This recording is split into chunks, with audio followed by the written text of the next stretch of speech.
Hello student, today we are going to do some more questions on the integration.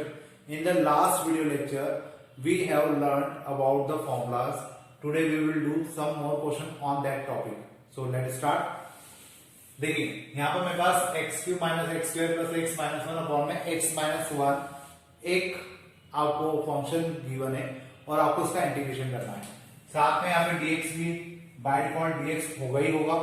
तो अब देखिए यहाँ पे अपॉन में जब कोई टर्म होती है तो उसको हम लोग डायरेक्ट इंटीग्रेट नहीं कर सकते। यहाँ पे मुझे क्या करना चाहिए, अगर ऊपर फैक्टर बन सकते हैं तो हम लोग फैक्टर बनाएंगे और अगर ऊपर फैक्टर नहीं बन पाते तो उस कंडीशन में हम लोग इसको डिवाइड करते हैं। फिलहाल फैक्टर बन सकते हैं तो हम लोग कोशिश करते हैं। यहां से हमने एक्स स्क्वायर कॉमन निकाला, then we get x minus one plus one x minus one upon x minus one dx integration of x square plus one and x minus one upon x minus one dx। यहां पे x minus one और x minus one cancel हो जाएगा and the integration of x square plus one will be x cube by 3 plus one is a constant. और मैंने आपको कहा था कि जब भी किसी कांस्टेंट टर्म होगी तो उसका इंटीग्रेशन क्या होगा, x होगा। तो यहां पे हमने x लिख दिया और प्लस c। ये मेरा क्या हो जाएगा, आंसर हो जाएगा इस क्वेश्चन के लिए। ठीक है, सेम क्वेश्चन अब यहां पर है, मुझे इसको भी इंटीग्रेट करना है विथ रिस्पेक्ट टू x। तो देखिए मैं डायरेक्ट, ये तो सिंपल सी टर्म है, मैं इनको डायरेक्ट इंटीग्रेट कर सकता हूं। 5 टू द पावर x, इसका क्या हो जाएगा 5 to the power x upon log a, sorry a की जगह यहां पे कौन आएगा, क्योंकि a तो फॉर्मूले में होता है, यहां पे आ जाएगा 5 प्लस 3 कांस्टेंट है उसको लिखिए बाहर। e to the power x का इंटीग्रेशन क्या होता है, e to the power x ही होता है प्लस x क्यूब का इंटीग्रेशन क्या होता है, डायरेक्ट याद करिए x to the power 4 upon 4 plus c। अब इतना स्टेप लिखने का टाइम हमारे पास नहीं है कि हम लोग स्टेप बाय स्टेप लिखें और उसको सॉल्व करें। नेक्स्ट क्वेश्चन देखिए, अब मुझे इसको इंटीग्रेट करना है। यहाँ पे इंटीग्रेशन का साइन आ जाएगा और इस पूरे के बाहर आएगा dx। तो अगर मुझे इसको इंटीग्रेट करना है, x टू द पावर 6 का इंटीग्रेशन हो जाएगा x to the power 7 upon 7 plus 5 e to the power 5 constant है, इसको आगे लिखिए। e to the power x का इंटीग्रेशन होता है e to the power x plus 1 upon x का इंटीग्रेशन होता है log x। ये हम लोग लिख चुके हैं, आपके पास फॉर्मूले लिखे हुए हैं, आप लोग देखिए उसमें से। तो ये मेरा क्या हो जाएगा, आंसर हो जाएगा। तो काफी इजी क्वेश्चन है, केवल आपको फॉर्मूले अप्लाई करना है और फॉर्मूले अप्लाई करने के बाद उसका इंटीग्रेशन लिखना है। अब जैसे इसको मुझे इंटीग्रेट करना है, तो इसको इंटीग्रेट अगर मुझे करना है तो इसका इंटीग्रेशन अब मैं डायरेक्ट लिखूंगा। लास्ट जो वीडियो लेक्चर था उसमें हमने इसको प्रॉपर तरीके से लिखा था कि कैसे प्लस वन ऊपर होता है, प्लस वन नीचे ऊपर, वो लिखा था। अब देखिए अगर मैं इसको डायरेक्ट करने की कोशिश करूं तो यहीं पे प्लस वन कर लीजिए, कितना हो जाएगा 5/3। यहां पे अगर 5/3 आ रहा है तो यहाँ पे इसका रेसिप्रोकल आएगा 3/5। ठीक है, फिर 2 e to the power x का इंटीग्रेशन हो जाएगा 2 e to the power x minus 1 upon x, अपन ने वहां पे भी देखा, ये होता है log x प्लस 3। ये वापस से मेरा क्या हो जाएगा, आंसर हो जाएगा। तो आप लोग देख सकते हैं कि एक एक लाइन के तो आंसर निकल रहे हैं हमारे। डायरेक्ट इंटीग्रेट आप भी कर सकते हैं। यहां पे इसको इंटीग्रेट करेंगे तो यहां आ जाएगा dx। अब 2x का इंटीग्रेशन क्या हो जाएगा, इसका साइन हटा देते हैं, क्योंकि अगर आपने इंटीग्रेशन कर दिया तो इंटीग्रेशन का साइन नहीं आएगा, ना dx आएगा। तो ये हो जाएगा कितना 2x square by 2 minus 3 cos x का इंटीग्रेशन होता है sin x plus e to the power x plus c। अब यहाँ पे किसी के दिमाग में ये बात नहीं आना चाहिए कि यहाँ प्लस होगा, कि हमने cos x को इंटीग्रेट किया है तो माइनस का साइन जनरेट होगा। नहीं, मैंने आपको कहा था लास्ट लेक्चर में कि जब इंटीग्रेशन करते हैं तो आंसर अगर c से स्टार्ट हो रहा होता है तो माइनस का साइन आता है। यहाँ आंसर किससे स्टार्ट हो रहा है, साइन s से, तो ऑब्वियसली माइनस का साइन नहीं आएगा और ये क्वेश्चन हमारा, मतलब ये हमारा क्या हो जाएगा, आंसर हो जाएगा। तो होपफुली आपको ये 4-5 क्वेश्चन समझ में आए होंगे कि किस प्रकार से किए। अब इसके बाद अपन देखते हैं नेक्स्ट क्वेश्चन। देखिए जो नेक्स्ट क्वेश्चन मेरे पास है इस क्वेश्चन को लेकर स्टूडेंट काफी उलझते हैं कि इस क्वेश्चन को कैसे सॉल्व किया जाए या इसका आंसर क्या आएगा। तो मैं आपको थोड़ा सा पहले एक बार ये भी बता दूं कि कैलकुलस जो टॉपिक होता है इसमें आप लोग आंसर को पहले से डिसाइड नहीं कर सकते कि आप यही आंसर लाएंगे। हो सकता है कि अगर आपने कोई दूसरी मेथड अप्लाई की हो तो आपका आंसर कुछ अलग दिखे, लेकिन उसकी न्यूमेरिकल वैल्यू सेम होती है जो एक्चुअल आंसर होता है उसके। तो अगर आपकी मेथड सही है, आपने प्रॉपर स्टेप्स लिखी है, तो आपको नंबर मिलेंगे। आपको उसके लिए कोई टेंशन लेने की जरूरत नहीं कि हमारा एग्जैक्ट बुक से आंसर मैच नहीं कर रहा है, ठीक है। लेकिन हाँ, कंडीशन केवल वही है कि आपकी सारी स्टेप्स सही होना चाहिए, लॉजिक सही होना चाहिए और आपका आंसर थोड़ा सा लुक वाइज मतलब डिफर कर रहा हो बुक के आंसर से। तो हो सकता है कि आपने अलग तरीके से किया हो और बुक में कुछ अलग तरीके से आंसर दिया हो, तो उस कारण से कभी कभी आंसर मैच नहीं करते। लेकिन अगर आपने उसमें कोई न्यूमेरिकल वैल्यू रखी और जो बुक का आंसर है उसमें कोई न्यूमेरिकल वैल्यू रखी, तो दोनों के आंसर मैच करेंगे अगर आपके मेथड और लॉजिक सही हुआ तो वो भी एप्लीकेबल होता है। तो फिलहाल अपन जैसा इस क्वेश्चन को करते हैं, तो इस क्वेश्चन में मुझे सॉल्व करना है 8 to the power 1 plus x plus 4 1 minus x 4 to the power 1 minus x 4 upon 2 की पावर एक्स। अब देखिए यहाँ पे सारी टर्म अलग अलग है। अगर मैं इसको इंटीग्रेट करूंगा तो मुझे थोड़ी सी मुश्किल भी आएगी, मैं इनको कैलकुलेट भी नहीं कर पाऊंगा। तो सबसे पहले तो यहाँ पे जो बेस है, पावर के जो नीचे बेस होते हैं उनको सबको एक जैसा बनाते हैं। तो मैं इसको क्या ऐसा लिख सकता हूँ, 8 को मैं लिख सकता हूँ क्या 2 की पावर 3 1 प्लस एक्स प्लस 4 को हम लोग लिख सकते हैं 2 की पावर 2 1 माइनस एक्स और 2 की पावर x को इसको सेपरेट दे दिया, इसको भी अपन ने 2 की पावर x सेपरेट कर दिया। साथ में बाय डिफॉल्ट dx चल रहा है। कितनी बार अब ऐसा होगा कि आगे के क्वेश्चन में मैं कभी dx ना भी लिखूं या आखिरी के आंसर में +3 ना भी लिखूं, आपकी जिम्मेदारी की आपको लिखना है, ठीक है। फिलहाल तक मुझे याद है, मैं लिख देता हूं। अब यहां पे क्या हो जाएगा 2 की power 3 plus 3x minus x. ये माइनस एक्स कहां से आया, पहले तो मैंने 3 का मल्टीप्लाई कर दिया और ये 2 की पावर x ऊपर जाएगा तो माइनस का साइन हो जाएगा, क्योंकि हमें पता है x की पावर m अपॉन x की पावर n क्या होता है, x की पावर m माइनस n होता है। तो इस प्रकार से लिख सकते हैं प्लस यहां हो जाएगा 2 की power 2 minus 2x minus x और पूरे क्या आ जाएगा dx। ये हो जाएगा 2 to the power 3 plus 2x, यहां पे आ जाएगा 2 to the power 2 minus 3x। अब इसको थोड़ा सा और सिंप्लीफाई कर लेते हैं हम लोग। इसको मैं लिख सकता हूं इंटीग्रेशन ऑफ 2 की पावर 3 इंटू 2 की पावर 2x और इसको हम लोग लिख सकते हैं प्लस 2 की पावर 2 इंटू 2 की पावर माइनस 3x। ये हो जाएगा 8 4 की पावर x, यहां पे आ जाएगा 4 मल्टीप्लाई। अब इसको क्या लिखा जाए, इसको हम लोग लिख सकते हैं 8 to the power minus x। अब मुझे इसको इंटीग्रेट करना है दोनों को सेपरेटली।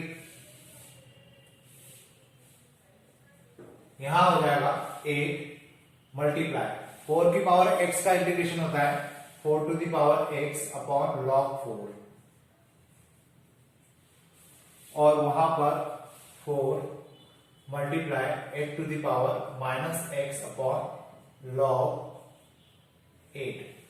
अब मैं आपको एक और कंसेप्ट यहाँ बता दूं, जैसे मैंने लास्ट जो वीडियो लेक्चर हुआ था उस पर भी कहा था कि x के साथ वैसे देखा जाए तो 4 हमारे पास जो फॉर्मूला होता है वो होता है a to the power x का इंटीग्रेशन होता है a to the power x upon log a। लेकिन जब हम लोग जितने भी फॉर्मूले यूज कर रहे हैं उसमें अगर x के साथ मल्टीपल में कोई टर्म आती है तो वो मल्टीपल की टर्म अपॉन में भी आती है। ऐसा क्यों होता है, ये आपको जब अपन सेकंड एक्सरसाइज करेंगे जहां पर हम लोग वैल्यू पुट करेंगे तब आपको लॉजिक समझ में आएगा कि वो टर्म जो भी मैं कह रहा हूं कि वो अपॉन में आती है तो वो क्यों आती है, वो आपको सेकंड एक्सरसाइज में बहुत इजीली समझ में आ जाएगा। तो फिलहाल तभी आप अपने दिमाग में ये रखिए कि x के साथ अगर मल्टीपल में कुछ भी है प्लस माइनस या कोई न्यूमेरिकल वैल्यू तो उसको आपको अपॉन में भी लिखना है। तो देखिए यहाँ पे माइनस का साइन है तो यहाँ पे माइनस का साइन आ जाएगा, क्लियर है। इस बात को ध्यान रखिएगा, क्योंकि अभी इसी एक्सरसाइज में कुछ क्वेश्चन ऐसे हैं जहां पर हमें x के साथ जो मल्टीपल में होगा उसको नीचे भी लिखना होगा। तो अब देखिए इसका क्या आएगा आगे। मैं इसको लिख सकता हूं 8 into 4 to the power x upon 2 log 2 minus 4 8 to the power minus x upon 3 log 2। यहां पर 2 से ये कैंसर, यहां आ जाएगा 4 into 4 to the power x upon log 2 minus 4 8 to the power minus x upon 3 log 2। अब अगर मैं चाहूं तो यहां से 4 अपॉन log 2 कॉमन निकाल लेता हूं और फाइनली मुझे मिलेगा 4 to the power x minus 1/3 8 to the power minus x plus c। ये मेरे लिए आंसर हो जाएगा। हो सकता है बुक से थोड़ा सा डिफर हो आंसर, लेकिन ये मेथड भी सही है और फॉर्मूला भी सही है, क्योंकि अगर आप उसको कोई दूसरे तरीके से करोगे तो हो सकता है कोई दूसरा आंसर भी आपको मिल सकता है। तो फिलहाल ये आंसर सही है इस फॉर्म जो तरीका हमने यूज किया उसके अकॉर्डिंग, तो ये आंसर सही कंसिडर होगा और आपको भी इसी प्रकार से करना है। अब यहाँ पे आपको लग सकता है कि 2 log 2 कैसे हुआ, तो मैं आपको ये बता दूं कि log 4 को हम लोग क्या लिखते हैं, log 2 की पावर 2, और जो पावर 2 होती है वो कहां जाएगी आगे, 3 log 2 जाएगा। 8 को क्या लिख सकते हैं हम लोग 2 की पावर 3, तो जो पावर 3 होती है वो आगे आ जाएगी, तो कितना हो जाएगा 3 log 2। तो इस प्रकार से क्वेश्चन सॉल्व किया जा सकता है और इसमें इंटीग्रेशन के लॉजिक लगते हैं। ठीक है, अब अपन देखते हैं नेक्स्ट क्वेश्चन। देखिए अब मेरे पास दो क्वेश्चन है, sec x multiply sec x plus 10x और 3 cot x minus 2 10x to the power 2। मुझे इन दोनों को इंटीग्रेट करना है, और अब अगर मुझे इसको इंटीग्रेट करना है तो मुझे क्या करना होगा। देखिए यहाँ पर हम लोग बहुत सारे टर्म्स ऐसे होते हैं जहां पर हम लोग डायरेक्टली फॉर्मूला अप्लाई नहीं कर सकते, लेकिन जो फंक्शन हमें गिवन होते हैं उसमें कुछ ट्रिग्नोमेट्रिक फंक्शंस के रूल्स रेगुलेशन लगाकर हम लोग क्या कर सकते हैं, उसको फॉर्मूले के फॉर्म में कन्वर्ट कर सकते हैं। तो यहां पर हम वही करने वाले हैं। इसको मैं लिख सकता हूं integration of sec square x plus integration of sec x 10x, और दोनों को इंटीग्रेट, इन दोनों का हमें डायरेक्ट फॉर्मूला पता है। sec स्क्वायर x का होता है 10x plus sec x 10x का होता है sec x प्लस c। ये मेरा क्या हो जाएगा, आंसर हो जाएगा। क्लियर, ये तो काफी इजी क्वेश्चन था। अब बात करते हैं इसकी। तो ये जो क्वेश्चन है इसको मैं डायरेक्ट इंटीग्रेट नहीं कर सकता क्योंकि पावर पे 2 दिया हुआ है, मुझे इसके पावर को ओपन करना होगा। मैं इसको लिख सकता हूं 9 cot square x plus 4 10 square x minus 12 cot x 10x। ये मैंने क्या किया, यहाँ पे होल स्क्वायर का फॉर्मूला अप्लाई किया, a square plus b square minus 2ab। अब यहाँ पे जो cot x है वो कैंसिल हो जाएगा 10x के साथ, और मुझे अब इसको इंटीग्रेट करना है। तो देखिए cot स्क्वायर x का कोई फॉर्मूला नहीं होता। अब cot स्क्वायर x का कोई फॉर्मूला नहीं होता तो इसको कैसे सॉल्व करेंगे, या tan स्क्वायर x का कोई फॉर्मूला नहीं होता तो इसका इंटीग्रेशन कैसे निकालेंगे। तो आप लोगों को ये चीज अब दिमाग में रखना है, क्योंकि फर्स्ट एक्सरसाइज में बहुत सारे क्वेश्चन ऐसे जिसको आप प्रॉपर तरीके से करेंगे तो आपको बहुत सारे लॉजिक क्लियर हो जाएंगे आगे के क्वेश्चंस के लिए। जैसे tan स्क्वायर x वाला जो फंडा है ये आपको आगे के इंटीग्रेशन में बहुत बार मिलेगा, और वहां पे आप लोग tan स्क्वायर x को कभी भी इंटीग्रेट नहीं करेंगे, इसको आप हमेशा बदलेंगे किसमें, sec स्क्वायर x माइनस 1 में। और cot स्क्वायर x कभी मिल जाए तो उस कंडीशन में इसको भी आप डायरेक्ट इंटीग्रेट नहीं कर सकते, आपको इसको बदलना पड़ेगा cosec स्क्वायर x माइनस 1 में। तो देखिए क्योंकि ये दोनों डायरेक्ट इंटीग्रेट नहीं हो सकते, इसको हम लिखेंगे 9 cosec square x minus 1 plus 4 sec square x minus 1 minus 12। ये मेरे पास इस तरीके से इसको बदलना पड़ेगा मुझे। Finally I will get 9 cosec square x minus 9 plus 4 sec square x minus 4 minus 12। ठीक है, and 9 cosec square x plus 4 sec square x -9 -4 -30 -12 means -25। अब मुझे इन सबको इंटीग्रेट करना है, तो ये तो हो जाएगा कितना, cosec स्क्वायर एक्स का होता है माइनस कॉट एक्स, तो यहाँ पे आ जाएगा -9 कॉट एक्स। अब देखिए हम माइनस का साइन क्यों आया, क्योंकि जो आंसर आ रहा है वो सी से आ रहा है, इसलिए मुझे आगे क्या लगाना है, माइनस का साइन लगाना है। यहाँ पे कितना आ जाएगा 4 10 x, और यहाँ पे कांस्टेंट टर्म है तो इसके साथ क्या आ जाएगा x प्लस सी, ये मेरा क्या हो जाएगा आंसर हो जाएगा। और इस प्रकार से क्वेश्चन सॉल्व होगा। तो यहाँ पे आपको एक नई चीज याद रखना है कि टेन स्क्वायर एक्स का कभी भी इंटीग्रेशन डायरेक्ट नहीं होगा, और ये क्वेश्चन बहुत बार आएगा, इसलिए मैं आपको बार बार बोल रहा हूँ, फोर्स कर रहा हूँ कि टेन स्क्वायर एक्स का जब भी इंटीग्रेशन करना होगा आपको उसको किसमें बदलना होगा, सेक स्क्वायर एक्स माइनस 1 में, और इस प्रकार से क्वेश्चन आपका कंप्लीट हो जाएगा। अब अपन देखते हैं नेक्स्ट क्वेश्चन। देखिए अब मेरे पास यहाँ पे 3 क्वेश्चन है और तीनों क्वेश्चन को मुझे इंटीग्रेट करना है। तो सबसे पहले हम लोग इस क्वेश्चन की बात करते हैं, इसको मुझे इंटीग्रेट करना है, तो अपन ने इंटीग्रेशन का साइन लगा दिया, dx लिख दिया। dx से हमें ये पता चलता है कि इस क्वेश्चन को हमें x के रिस्पेक्ट में इंटीग्रेट करना है। तो इस क्वेश्चन को भी हम लोग डायरेक्ट नहीं कर सकते, इसको थोड़ा सा हमें ट्रिग्नोमेट्रिक फंक्शंस के जो रूल्स होते हैं उसके अकॉर्डिंग इसमें चेंजेस करना पड़ेगा। Sine x upon cos x हो जाएगा 10x, और जो एक कॉस एक्स अपॉन में है वो ऊपर चला जाएगा, तो ये क्या बन जाएगा सेक स्क्वायर एक्स। क्लियर है, तो यहां पर आ जाएगा 10x multiply sec square x. अब इसको मुझे अगर इंटीग्रेट करना है तो 10x और सेक स्क्वायर एक्स है, तो यहां पर क्या हो सकता है, सॉरी सेक, यहां पे केवल सेक एक्स आएगा, क्योंकि एक कॉस तो साइन के साथ बन के क्या आ गया 10x आ गया, और केवल एक कॉस बचा था, वो कॉस ऊपर चला गया, तो ये हो गया सेक एक्स। अब 10x और sec x का फॉर्मूला होता है sec x प्लस सी, ये मेरे लिए आंसर हो जाएगा। अब आप देख सकते हैं कितना इजी था। अब ये वाला क्वेश्चन है, मुझे इसको इंटीग्रेट करना है। तो अगर इस टाइप का कोई क्वेश्चन आपको मिल रहा है तो इस टाइप के क्वेश्चंस को करने के लिए कभी कभार ऐसा होता है कि हमें क्वेश्चन को सेपरेट करना होता है, तो इसको हम लोग सेपरेट करते हैं। Sine cube x upon sine square x cos square x plus integration of cos cube x upon sine square x cos square x. ठीक है, मैंने इसको सेपरेट कर दिया। अब यहां पर आप लोग देख सकते हैं ये टर्म इससे कैंसिल हो सकती है, और यहां पर मेरे पास बचेगा sine x upon cos square x. और देखिए ये क्वेश्चन तो सेम ही क्वेश्चन है, दोनों क्वेश्चन सेम है, और इधर बचेगा क्या, कॉस क्यूब से कॉस स्क्वायर एक्स कैंसिल, यहां बचेगा cos x upon sine square x.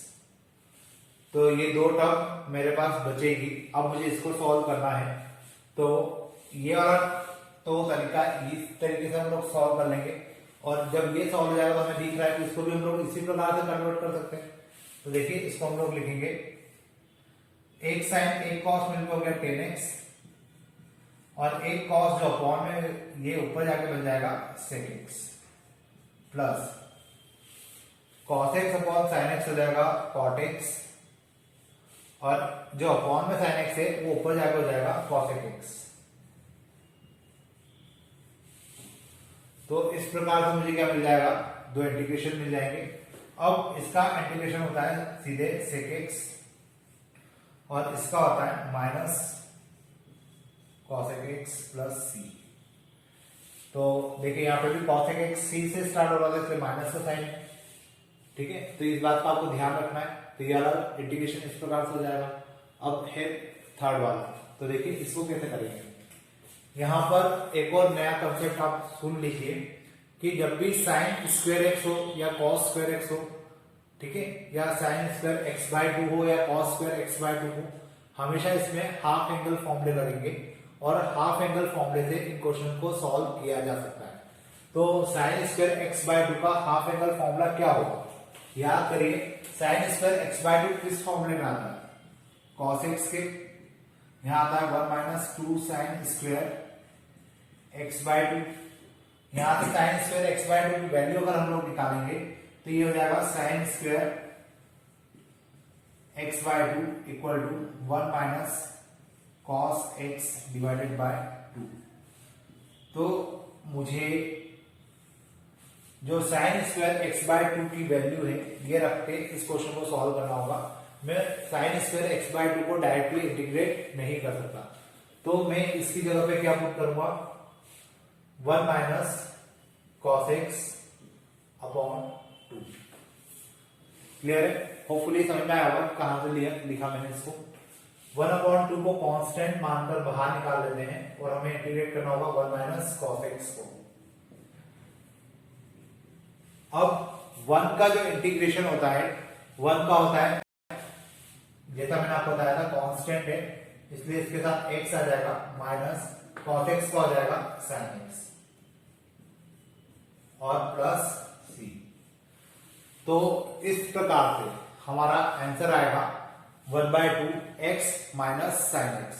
तो जब भी इस टाइप के इंटीग्रेशन आपको करना हो, मतलब किसका, साइन स्क्वायर एक्स का, कॉस स्क्वायर एक्स का, साइन स्क्वायर एक्स बाय 2 का, कॉस स्क्वायर एक्स बाय 2 का, हमेशा उसमें हाफ एंगल फॉर्मूला अप्लाई करना पड़ेगा और उसको आपको बिना पावर वाली फंक्शन में बदलना पड़ेगा ताकि आप उसको इंटीग्रेट कर पाओगे। अगर पावर में 2 है तो आप उसको इंटीग्रेट नहीं कर पाओगे। ये बात ध्यान रखिएगा, क्योंकि आगे इस टाइप के भी बहुत सारे क्वेश्चन आपको मिलेंगे। मैं आपको बार बार बोलता जा रहा हूं कि इस एक्सरसाइज में बहुत सारे क्वेश्चन ऐसे जिनसे आपके लॉजिक क्लियर होंगे और उन्हीं लॉजिक से फिर आप आगे के क्वेश्चन कर पाओगे। तो इस एक्सरसाइज को अच्छे से करिए, प्रॉब्लम आती है निकालिए, मुझसे शेयर कीजिए, और कुछ डाउट्स है तो आप लोग स्कूल में आके भी पूछ सकते हैं। तो आज के लिए फिलहाल अपन इतना ही करते हैं। अब जब हमारा जो नेक्स्ट वीडियो लेक्चर होगा उसमें अपन और इसी एक्सरसाइज के, ये फर्स्ट एक्सरसाइज चल रही है, इसी एक्सरसाइज के और भी क्वेश्चंस करेंगे, और अगर तब तक आपको कुछ डाउट्स होंगे तो वो भी मैं आपको क्लियर कर दूंगा। तो आज के लिए अपन इतने रखते हैं। Thank you.